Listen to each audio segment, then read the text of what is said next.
wasn't necessarily well worded in how they related with the community.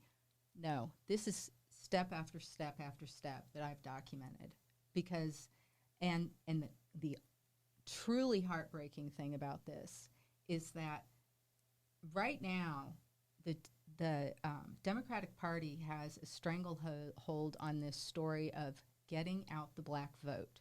And next year, this city is going to be blanketed by people that want to do that. The CMS, there are only 2 Republicans on it. And no one's going to pay attention to who the school board members are. This won't even be on the radar next year for people that are up for election. This story has to get out. We have to have a way to hold these folks accountable. Now, don't get me wrong. I am not saying we go to a party that's not willing to put the smackdown on overt racists. I can't go there. But how do we have a place where, other than me walking around at the dog park with my dog or walking down the street and saying, hey, you need to know that here's what she did. Here's what she did, even though she has campaigned with us about caring about this. It's not follow through for my people either.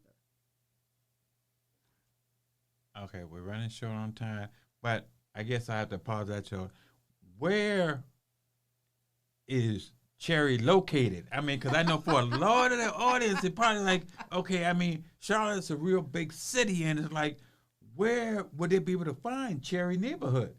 And even though I've lived here all my life, I'm not as good with the GPS. Oh, so, come on now, come on! I'm trying to frame it. What? It's located. If you know where Charlottetown Mall is, it's located right next to Charlottetown Mall. It's a couple minutes away from downtown. It's located right next to Myers Park. So just kind of setting the framework for that. Yeah, I know where it's at. I mean, I just want to let you explain what the building's are. Yeah, it's up there because it's real up close to Uptown, really by the government center and all that. It's real close to that area. And that was where black folks, really used to live. You look at Brooklyn, you look at Second Ward, Brooklyn is gone. Brooklyn was, taken over, bulldozed. Second Ward taken over, bulldozed. We look at gentrification. We talked about this. It's happened. It's happening, and it will continue to happen until communities receive the respect that they deserve. And it's a shame, but we're going to keep fighting, and we're going to keep fighting. I mean, because every time I look at Charlotte, they're growing, they're building, they're tearing up. I mean, they're increasing. Every time you come into the city of Charlotte, the inside is like people are moving into Charlotte, so they're building more apartments. They're taking over people's property. They're moving out. So every time you look, you see buildings moving up. Mm-hmm. So, and that's where we get back to this idea of economic development. And that idea that we should have a goal of making the city grow. No, it drives up the cost of living. We already know we have a housing shortage. It drives exactly what you're talking about. It's going to put even more pressure on gentrification of Cherry. It's inches from the main hospital. So both of them, located right in between both hospitals. And so where's a doctor want to be able to buy a house and throw up 4,000 square feet? It's happening in my neighborhood. I'm outside of that. When we say that, but then again, people are moving to Charlotte. Right. I mean, so we're saying, cost of living and all that, but then again, we keep on continuously seeing apartment high-rises going up with people moving in. They can't even... Exactly. So I mean, people are moving to Charlotte already, and that won't really stop. But so the money's here. I personally want Charlotte to be a home. Charlotte can be a home for many, many people, implants and people who live here. But a lot of the rhetoric is on helping out the people who come here. What about the people who've been here? And that's the thing. don't forget the people who have been here year after year, generation after generation, because when you go about these broad-based policy initiatives, when you look to the private sector to solve these problems, but they end up continuing to perpetuate them, and when we have elected officials who are not doing their job of understanding the history, the past, and the present, and looking thoughtfully on the future, there's always going to be winners and losers. And the winners are usually the folks with the most money, the most access, the most influence, and the losers are those who have been historically left off of the playing field. I think in those type situations, I think that's when it comes where the next generations, like yourself, have to come back to those Cherry's neighborhood to fight for your neighborhood, because when you start getting those older generations that's living in there, they're going to take advantage of those older and they're going to take their land. And Cherry's going to always be home for me. I'm going to continue to fight. I'm going to always fight for my home, whether I live in Cherry or not. Cherry runs far and wide. We've had people who lived in Cherry, who were born and raised, who may have moved away, fight just as hard, if not harder, than the folks who live here. But if the younger generation don't come back, it's true, very true. That's right. And you know what I'm saying, and Right. fight for Cherry, then they're going to take Cherry just like they took the rest of the city. I mean, the rest of the areas. And it's it happened really in every city. Correct. This is just a natural progression. Okay, so I'm 53, so the Gen X, in our generation, it was a matter of going out farther outside the city and creating suburbs. And that's what happened, and white flight and that whole story.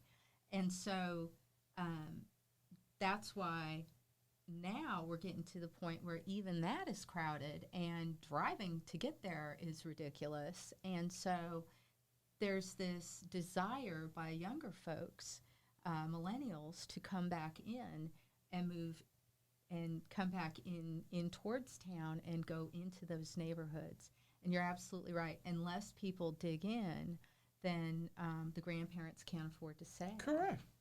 And that's where, if you look at the foundations and everything that we're looking at solving now, we've got an administration in Charlotte right now that is choosing to put this idea of growth and economic development first, to the tune, 4 deals, $260 million for growth and selling growth and investment and jobs. And yet, when they looked at that same city administration, decided they wanted to do restorative justice last year.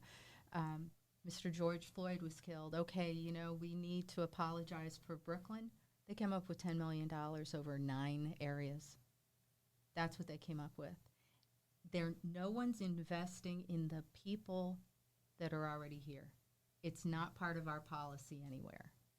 And that's where by the foundations and the task forces and these government entities saying, we're the solution, they're the problem, we'll help them move up, we'll help them get jobs, they're painting those neighborhoods as the problem. And we need to recognize they're not the problem. The people that live there are the solution. We invest in them first. We get people like Mylon to come back and keep his family together.